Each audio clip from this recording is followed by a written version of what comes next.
All the way kutoka AFCON mwaka 2026 huko nchini Morocco mpaka visiwa vya Zanzibar, namzungumzia Bakari Nondo Mwamnyeto ambaye amepiga penalty ya mwisho na kuipa Yanga ubingwa wa Kombe la Mapinduzi. Hii ni The Golden Boot ya Anwar TV. Mimi Rusamwa Hamisi Rusamwa niko na Leopard John. Leo Yanga na DNA ya makombe wamechukua tena kombe jingine. Mwaka 2026 unaanza superb kwa upande wao, wanachukua kombe la kwanza baada ya kuwatunguaza kwa penalty 5-4.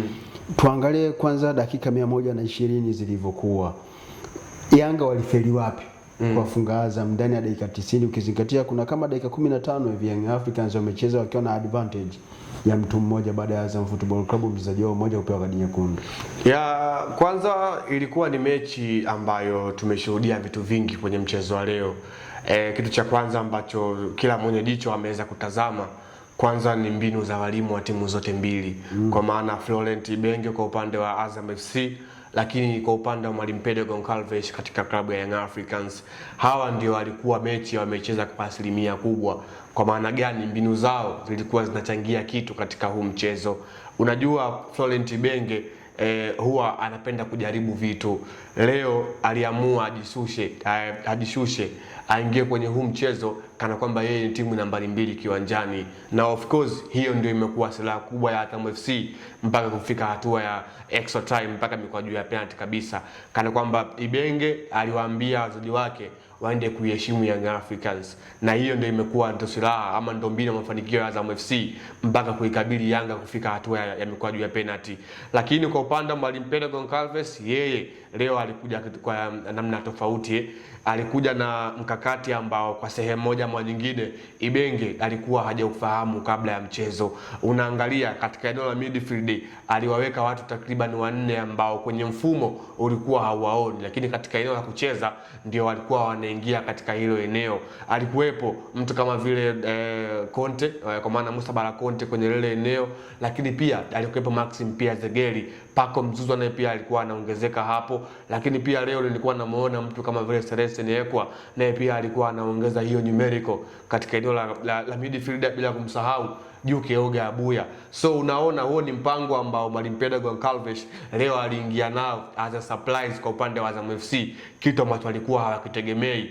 Watu wengi walikuwa wanafahamu kwamba pengine leo Mwalimu Pedro Goncalves, kwa sababu kwamba alikuwa anamkosa Damaro Kamara ambaye alikuwa atumikia adhabu ya kadi nyekundu, pengine angeanza na Juke Oga Abuya, Mudathir Yahya Abbas, and then number 10 angeondoka na mtu yoyote ambaye angekuwa anapatikana kwa wakati huo, kwa maana kwamba either angechagua Celestine Ekwa au Maxim pia Zegeli ndio mmoja wapo aicheze katika ile eneo. Lakini leo aliingia tofauti. Unaona man of the match Musa Bala Conte alikuwa very superb katika mchezo wa leo.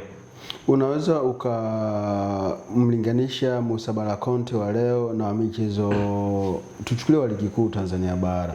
Kombe la Mapinduzi limekuwa ni kombe fulani hivi ambao linawajali wale ambao wanakuwa na struggle na vitanya kati ngumu. Kwenye Kombe la Mapinduzi wanaenda kukiwasha. Unamzungumziaje Bala Conte wa leo? Ndio yule wa Tanzania wengi tunayemfahamu au ni ndo cheche tu bado hajawa yule ambaye tunayemfahamu Bala Conte? Yule ndio Musa Bala Conte ambaye Engineer Hersi Said wakati anakwenda kumsajili, watu wengi ndio ambao tulikuwa tunamuona kana kwamba Engineer Hersi Said ilikuwa ni rahisi kwake yeye kuelekea mpaka Guinea kwenda kumwangalia Musa Bala Conte na baadaye kwenda katika klabu ambayo alitokea kwa maana ya CX Sfaxien ya huko nchini Tunisia. So leo tumemzungumza Musa Bala Conte. Hakuna mtu ambaye alikuwa anafahamu kama angeonyesha kiwango bora kwenye mchezo mkubwa tena wa finali kama leo ambavyo ameweza kuonesha. Unaona wakati na utazama huu mchezo, kuna mtu ambaye nilikuwa najaribu kumwambia kwamba huyu ndio deep line playmaker hasa Musa Bala Conte. Yeah, of course. Kwa kile ambacho alikuwa anakifanya muda mwingi watu wengi wanaweza wanamuelewa Musa Bala Conte. Muda mwingi amekuwa yupo nyuma katika mstari wake, kwamba yeye amekuwa ni mzito kwenda kuongeza namba katika kuattack. Ile ndiyo falsafa yake ya uchezaji na vile ndivyo ambavyo timu itakuwa inanufaika naye kwa sehemu moja ama nyingine. Musa Bala Conte ni wazi yeye enjoy kushambulia. Yeye kazi yake kubwa ni kugusa maeneo mengi ya uwanja. Leo ndio maana unaona katika wachezaji ambao wametumia energy kubwa katika dakika 120 unaweza kumzungumza Musa Bala Conte ambaye alikuwa anafanya kazi hiyo kwa 95%, kwa maana alikuwa anafanya kazi ya kukaba, kuitoa timu nyuma, kuipeleka mbele katika lengo ya kupiga pasi. Ndio maana leo hii umeona kwa upande wa viungo wa Azam FC kwa maana James Akaminko pamoja na Himid Mao Mkami walikuwa hawana ule uhuru ambao tumewazoea walikuwa nao. Ndio maana wanaona mapema tu James Akaminko akaitwa sabu, lakini pia baadaye Ninja kwa maana Himid Mao Mkami ubao ukamuita nje. Kwa sababu gani? Leo walikutana na mtu ambaye kwanza walikuwa ni kama vile hawakumfanyia ile tathmini kwamba Musa Bala Conte ni kiungo aina gani. Walishangaa tu katika mkeka wa squad ambayo inaanza Musa Bala Conte naye pia ni sehemu ya kikosi, kwa kwamba wao walikuwa wameshazoea, yani waliingia katika huu mchezo wakiwa wana mazoea ya viungo wa Young Africans, lakini Musa Bala Conte amekuja kuwa surprise, na kitu kizuri kwake hii inamuongezea chachu katika klabu ya Young Africans. Kwa hiyo tuendelee kumpa muda Musa Bala Conte, yule ambaye aliyewagombanisha Simba na Yanga anarudi taratibu. Yeah, trust me, inaweza ikawa ndio safari yake imeanzia hapa. Kana kwamba gari lake limewakia katika mlima. So kinachofuatia ni kwenda kuseleleka tu, lakini haitakuwa rahisi kwa sababu katika hilo eneo lake kuna mtu kama vile Mohamed Damaro Kamara ambaye ameshafanya makubwa akiwa na klabu ya Singida Black Stars na hata amejiunga na Young Africans siku za hivi karibuni. Amekuwa anazungumzwa sana kama miongoni mwa watu ambao wameingia kwenye kikosi cha Young Africans moja kwa moja. Kwa hiyo Musa Bala Conte leo alikuwa na mchezo mzuri. Binafsi yangu dakika tu ya 45 kipindi cha kwanza nilimwambia ndugu yangu Yusufu kwamba leo Musa Bala Conte yupo katika kiwango bora, na nikazungumza kabisa Lusamo alikuwa anamhusudu huyo mchezaji kama ni miongoni mwa viungo bora huko alipo, anaweza kuwa anampigia makofi. Tumzungumzie Abdulrahman Baka. Amekuwa na tabia fulani hivi, say to sorry this, lakini tabia fulani hivi kama nashindwa nitumie neno gani zuri ambalo linaweza isiwakere watu. Lakini ni vitabia vya kijinga ambavyo anaendelea kuvi-entertain. Anampiga mtu kiwiko. Yani always fair play ni mchezo ambao unahitaji kuulinda afya ya mwenzako. Uulinde ile pale damu zimechemka unaenda kumpiga mtu kiwiko kwenye mishipa ya fahamu. Halikuwa tukio la kiungwana kwa Ibrahim Abdulrahman Baka, mlinzi wa Young Africans katika mpira wa adhabu ambao Young Africans walikuwa wanufaika nao. Alikwenda kumfanyia madhambi kiwiko, alikuwa ni Kamenya I think. Sio Nuru. Alikuwa ni Kamenya yule mshambuliaji wa Azam FC ambaye aliingia kuchukua nafasi ya Jeff Kitambala Bora. Of course kwa upande pale mwamuzi kwa maana ya Nasser Salim akuweza kuona kwa sababu yeye alikuwa ana concentrate na ukuta wa faulo kama amekaa sehemu sahihi, lakini pia Kibendela alikuwa ameconcentrate katika kuangalia offside. Kwa hiyo alikuwa walipesa macho kuweza kuona ile tukio, lakini ilikuwa ni wazi ilistahili kuwa kadi nyekundu ya moja kwa moja kwa Ibrahim Abdulrahman Baka.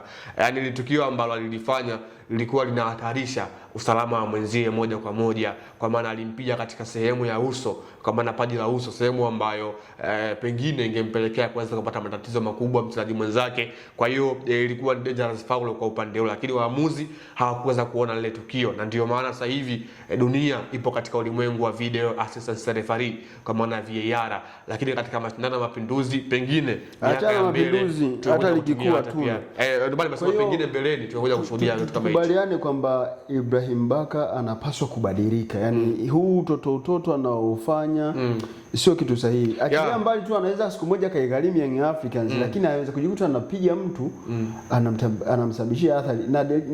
Na chelea kusema anaweza yani kwa yale maeneo ambayo anakuwa anapiga.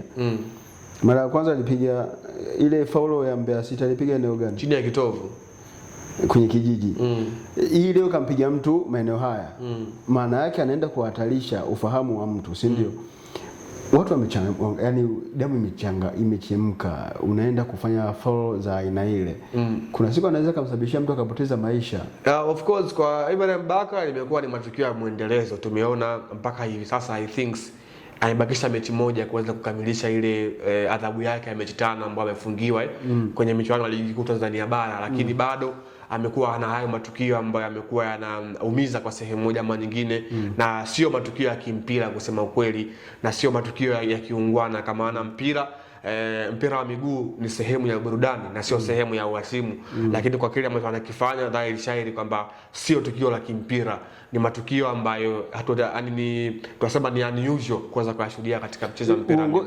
Klabu ya Young Africans inasifika kwa kuwa na viongozi wenye weledi. Ni kweli hawajakaa chini na kumwambia Ibrahim Baka juu ya hichi kitu cha kipuuzi ambacho anaendelea kukifanya? Kwanza ni tunasema kama ni mchezaji mwenyewe, ile hali ambayo Mwenyezi Mungu inawezekana yeye sasa ile self determination hana. Kwa hiyo inapaswa wale watu ambao wanaomzunguka wamwambie, mwanangu, hichi ambacho unakuwa unakifanya si tu kuna siku kitaigharimu Young Africans, lakini kuna siku kinaweza kigharimu maisha ya mchezaji mwenzako. Lakini kwa hili mimi naamini Ibrahim Baka ni miongoni mwa wachezaji ambao wana experience katika ligi na ni wachezaji ambao wanafahamu chungu na tamu kwenye ligi. Mimi nafikiri njia sahihi ya Ibrahim Baka ni walau kupitia ukurasa wake wa Instagram hawezi kuomba msamaha juu ya hili. Kuomba msamaha isaidie. Na of course hii sio tu kwa kuomba msamaha mchezaji mwenyewe, mashabiki pia wa Azam FC, lakini pia hata kama mashabiki wa Young Africans, kwa maana hata pia Young Africans nao pia ni mashabiki ambao wana utu, ili Kaisa walisema kwamba halikuwa tukio la kiungwana na alistahili kuwa mkwaju wa penalty, kadi nyekundu kwa upande wa Ibrahim Baka, na imekuwa ni mara chache sasa. Mara nyingi, mara Mbeya City alifanya tukio hilo pia wakati timu yake imekwenda kushambulia. The same kwa leo alifanya hivyo wakati timu yake imekwenda kushambulia. So sio matukio ya kiungwana, na kwa Ibrahim Baka inabidi abadilike, afocus kwenye mcheza mpira zaidi. Mwanangu Baka, wewe ni bonge moja la mchezaji. Hizi tabia za kishamba hizi haziendani na wewe. Hebu angalia namna gani ambavyo unaweza kuwa na walinda wachezaji wenzako pale unapokuwa kwenye uwanja, kwa sababu hayo ndio maisha yenu ninyi wachezaji. Kuna siku utaingia kwenye chaka la wahuni, wanaweza kufanyia kitu ambacho sio. Tuende tukaangalia performance ya Aishi Salum Manula.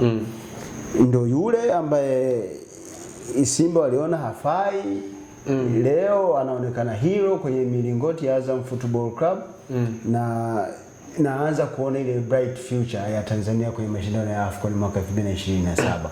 Tuzungumzie wala kwa uchache performance ya Aishi Manula. Of course, nimekuwa ninatumia kauli ya kwamba experience matter most always. Ndicho ambacho ameendelea kuniaminisha pia leo Aishi Salum Manula juu ya hicho ambacho amekifanya. Ameendelea kudhihirisha ubora, daraja, lakini pia kiwango chake kwamba kipo katika uhalisia ule. Though watu wengi wamekuwa wanambeza, though watu wengi wamekuwa wakimdhihaki, though watu wengi wamekuwa wakimshutumu kwa tuhuma ambazo wao wenyewe wamekuwa wakimtuhumu Aishi Manula kwamba amekuwa anazipitia.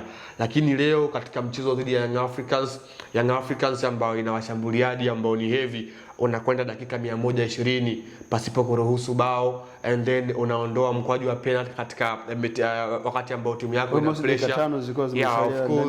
Wakati pia timu yako ipo katika eneo ina kadi nyekundu, ameibuka kwa Shujaa, ameonesha ni experience ya aina gani, utulivu ambao ameufanya, the way ambavyo hakupanic mara baada ya mkwaju wa penalty. Ile ndio tunasema kwamba faida ya mchezaji kuwa na experience na exposure katika soka. Ameamua sasa kuadhirishia ama kuwaoneshea wale ambao wakati huu wanapitia wakati mgumu kutafuta mlinda lango kwamba mlinda lango yupo ambaye anajiuza, na ni salamu ambazo pia amezituma katika klabu ya Azam FC pia, na kuweza kutuonesha pia kwamba Azam FC katika eneo la goalkeeping wapo kamili gado, kwa maana wana Zuberi Foba ambaye ndio amekuwa regular sasa katika sehemu za hivi karibuni, yuko pia Fofana Isa, lakini pia yupo Aishi Manula. Kwa hiyo Azam FC katika hilo eneo wameonekana kuwa na utajiri mkubwa wa goalkeeper ambao ni bora. Kwa hiyo Manula bado ameendelea kutuhakikishia kwamba yeye ni goalkeeper ambaye bado anastahili kuitwa Tanzania 1, anastahili kuitwa ile Air Manula, bado ni ya kwake na ana ufalme wake kwa sehemu moja ama nyingine.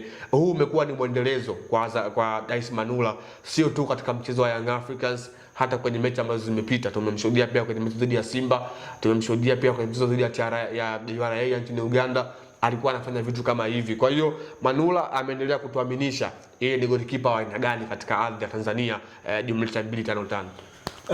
Moja kati ya vitu ambavyo ninyi wana Simba mnaweza mkakifanya kwenye kipindi hiki ambacho mna struggle kumpata goalkeeper ambaye anaweza kuja kuisaidia klabu yenu, hasa kule ambako mnaelekea kucheza dhidi ya Esperance de Tunisia huko nchini Tunisia, mnapiga goti chini, mnamuomba radhi Aishi Manula kwa kile ambacho mlichomfanyia cha kumsotesha bench kwa whole season ya 2024-2025, kisha mnaomba Azam wanawauzia au hata kuwapa kwa mkopo ili muweze kupata kile ambacho mnakikosa kutokana na kuwa na majeruhi kwenye department yenu ya goalkeeper. Naitwa Rusama Hamisi Rusama. Hii ni Golden Boot ya Yanal TV.